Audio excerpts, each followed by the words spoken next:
Continuando con las características del suelo, tenemos la estructura del suelo, la cual consiste en una agrupación de partículas, como son las arenas, limos, arcillas, que se unen dejando espacios que favorecen a la aireación, a la infiltración, permeabilidad y circulación del agua. Como vemos aquí en esta imagen, tenemos que esta parte de color azul son las áreas o espacios de los poros en donde circula el agua o circula también el aire.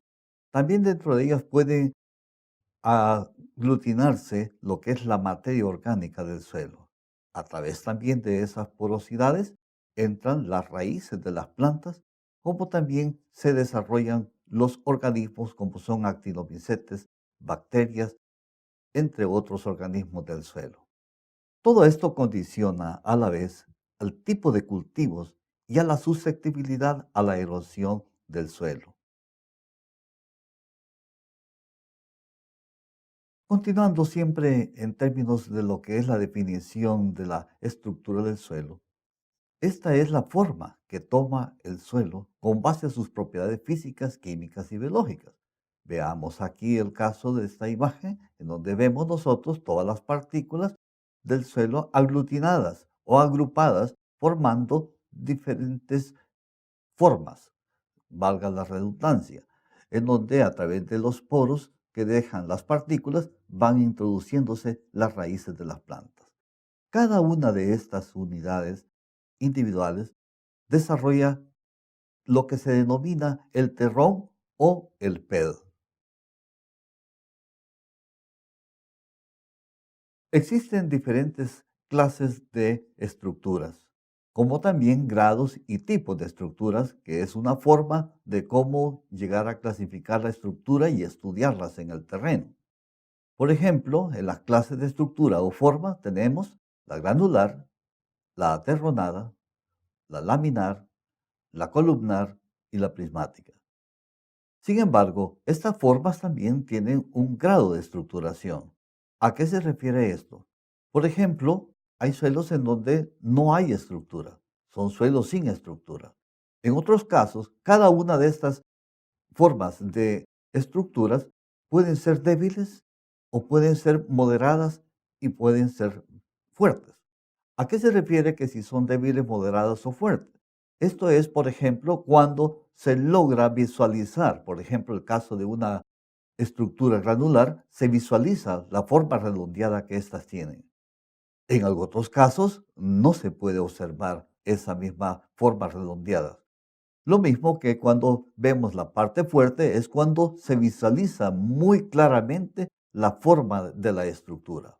Por otro lado, también la agregación tiene diferentes tipos o tamaños, de las cuales pueden ser desde muy finas o muy delgadas, finas o delgadas, medianas, gruesas o espesas o muy gruesas.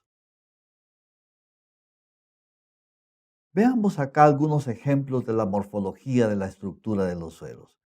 Decíamos que una de ellas es la estructura granular. Como nosotros podemos ver acá en la imagen, esta estructura se encuentra principalmente en el horizonte superior del perfil del suelo y presenta esta forma redondeada que principalmente se debe en alguna medida por la atracción que ejercen las raíces de las plantas y estas tienden a aglomerarse alrededor de ellas. Y por otro lado, también existen algunos organismos como las lombrices, las cuales engullen o se alimentan del suelo y de materia orgánica, que cuando ellos excretan ese mismo material, entonces salen en formas redondeadas. Por otro lado, tenemos la estructura aterronada o blocosa. Este tipo de estructura se forma de esta manera principalmente por la orientación cristalográfica de sus minerales que están presentes. Principalmente este tipo de estructura puede desarrollarse ya sea en el horizonte A, horizonte B o en el horizonte C. Veamos otro tipo de estructura. En este caso tenemos la estructura laminar. Por lo general, este tipo de estructuras se desarrollan en aquellos suelos que se sedimentan, es decir, aquellos que, por ejemplo, cuando estaba en su origen de formación, los sedimentos que se erosionaron de partes elevadas del terreno fueron posteriormente depositadas por las corrientes de agua, ya sea en un lago o a través de los ríos, y de tal manera que forman capas. De esa forma también pues entonces queda formada la estructura de un suelo. Por otro lado tenemos la estructura columnar. Como vemos nosotros acá tenemos un prisma en el cual tiene sus vértices y tiene sus caras.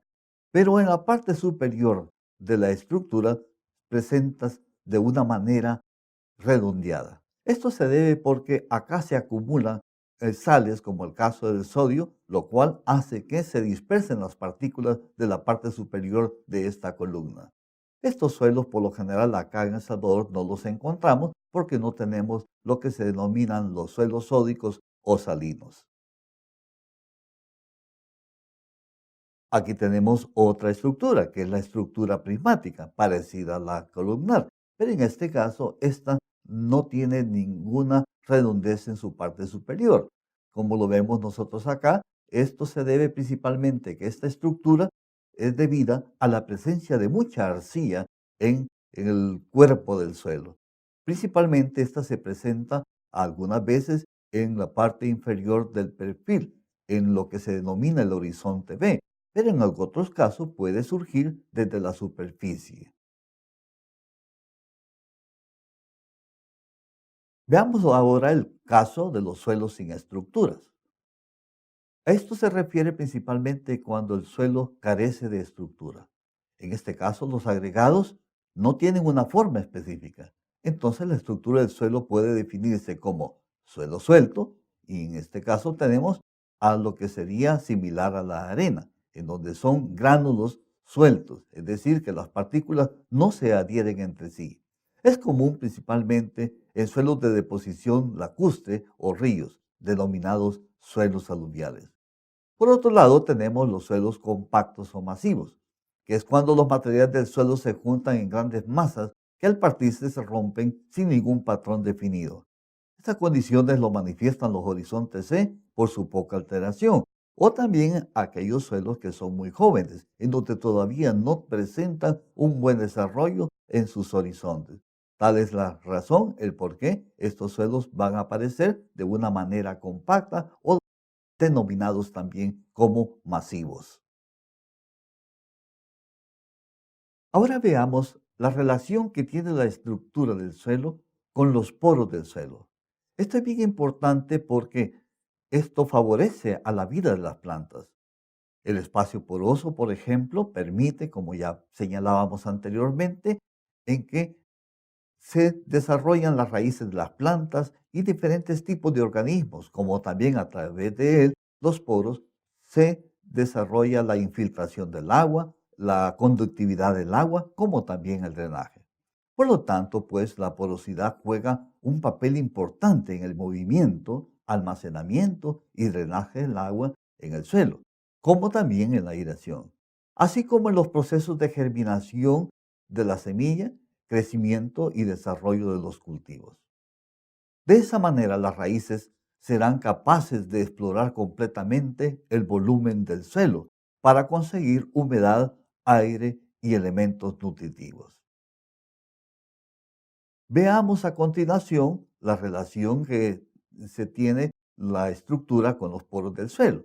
Aquí tenemos un fragmento de estructura del suelo, en donde, por ejemplo, obsérvense en la parte superior de este fragmento, en donde las raíces han logrado penetrar a través de la porosidad.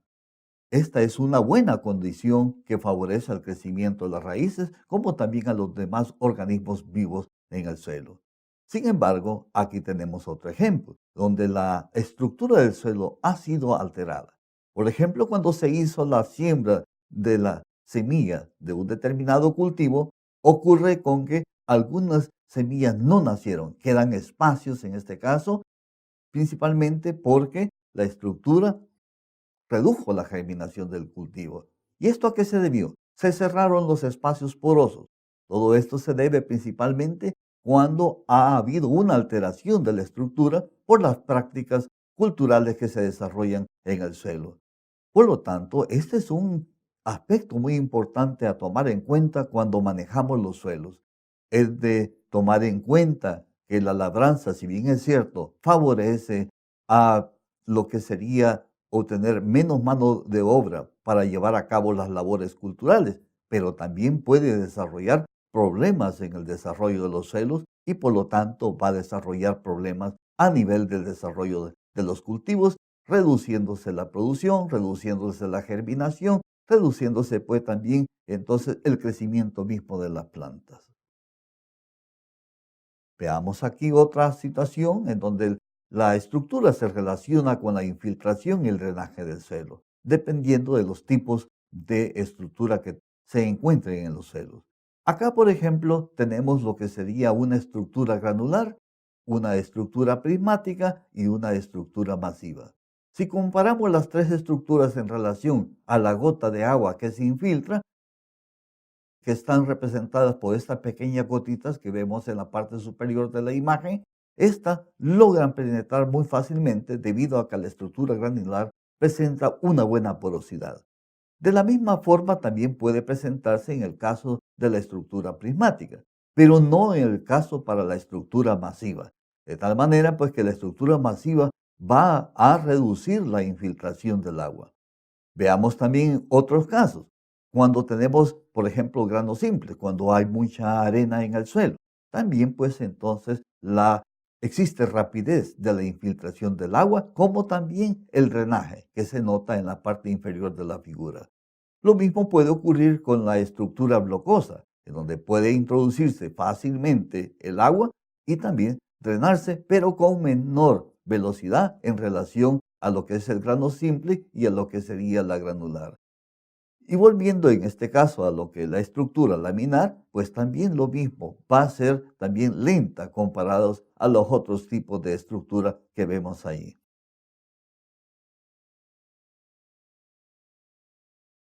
Para la formación de la estructura, la materia orgánica juega un papel muy importante.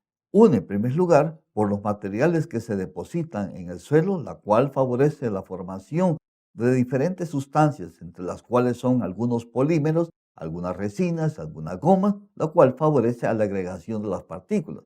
Y por otro lado están también aquellos organismos que consumen materia orgánica, que cuando esta materia orgánica es descompuesta, pues entonces aglomeran las partículas y de esa forma se desarrolla una buena estructuración, dándole una estabilidad a los agregados que favorece también a que los suelos no se erosionen tan fácilmente.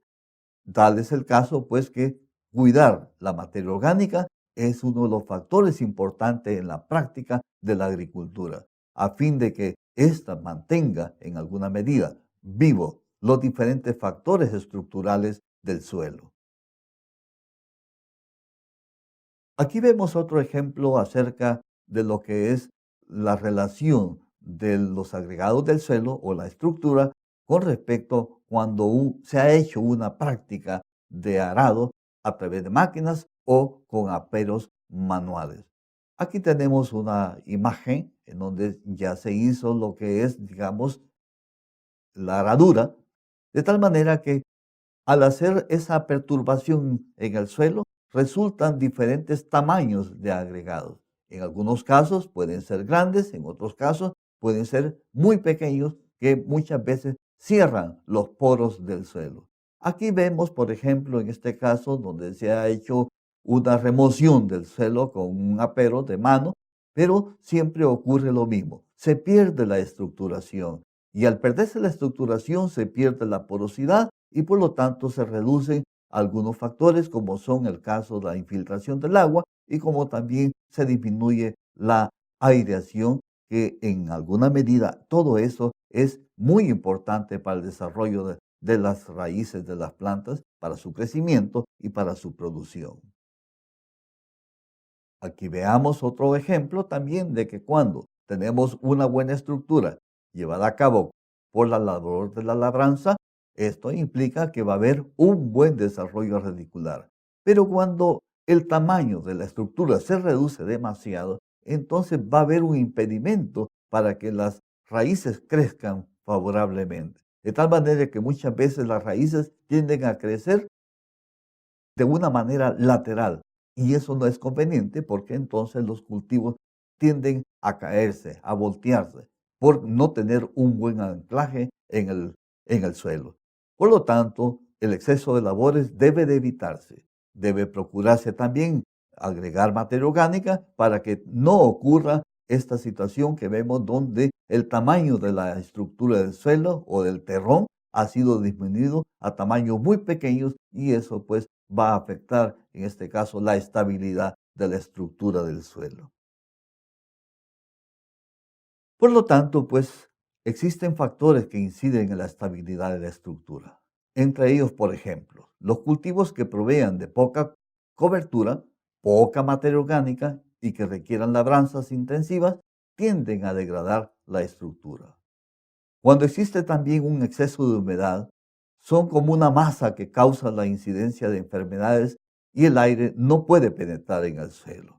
Y esta es una situación que ocurre en la mayoría de los cultivos, a excepción de algunos cultivos como el arroz, el cual pues tiene algunas estructuras que permiten poder absorber el aire principalmente aéreo y no del suelo. Y por otro lado también se disminuye la baja actividad microbiana. Por lo tanto, en este caso, es esencial que se provea al suelo de materia orgánica, de reducir el exceso de humedad del suelo. Porque por lado contrario, por ejemplo, ocurre que aquellos cultivos perennes como los árboles, los frutales, estos tienen extensos sistemas radiculares con aportes continuos de materia orgánica y una efectiva protección contra la erosión. Esto indica principalmente que en algunos terrenos, por ejemplo, los que son de relieve inclinado, es necesario que tengamos este tipo de cultivos para que los suelos no sufran la erosión. En nuestro país, El Salvador, uno de los problemas serios que tenemos es principalmente que se cultivan, el caso, cultivos como maíz, frijol, en áreas muy inclinadas y eso favorece a la pérdida de estructura y por lo tanto a la erosión del suelo. Esos suelos deberían de ser dedicados específicamente a árboles perennes, como árboles para madera, árboles para leña o también árboles frutales, los cuales van a tener una efectiva protección contra la erosión. Gracias.